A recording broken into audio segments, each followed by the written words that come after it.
C'est le jour J pour Damien.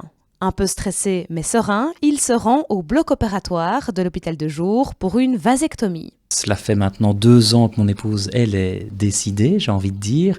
Chez moi, ça a pris beaucoup plus de temps. Je trouve normal que dans un couple, à un certain moment, l'homme fasse sa part du boulot. Dans notre projet de couple, dans notre projet de vie, dans nos boulots, etc.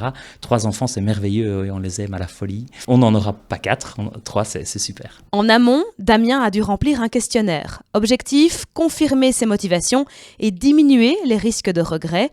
En fonction des réponses, un score est attribué au patient. À partir d'un score de 4, on informe le patient sur l'existence de la cryopréservation de sperme, donc la conservation de sperme dans des cuves d'azote liquide pour une durée maximale de 10 ans. Et si le score est encore plus élevé, au-delà de 7, eh bien, on informe à la fois sur l'existence de la cryopréservation de sperme, mais également sur l'importance d'un temps de réflexion supplémentaire, bien en rediscuter en couple, etc. Au total, 17 facteurs de risque sont testés. 5 attirent particulièrement l'attention du médecin. À savoir le fait qu'il ne veuille plus d'enfants dans le futur. Ça paraît trivial, mais parfois on peut être étonné de la réponse à cette question. Le fait de bien comprendre le caractère potentiellement irréversible de la stérilité induite.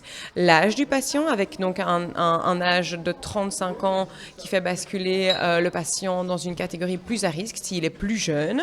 Autre facteur, une perception que la contraception est une responsabilité féminine. L'impulsivité du patient est également testée. Si le patient est plus impulsif, il est plus à risque de regret. La vasectomie consiste à sectionner et ligaturer les canaux déférents qui transportent les spermatozoïdes des testicules. La procédure dure une vingtaine de minutes sous anesthésie locale.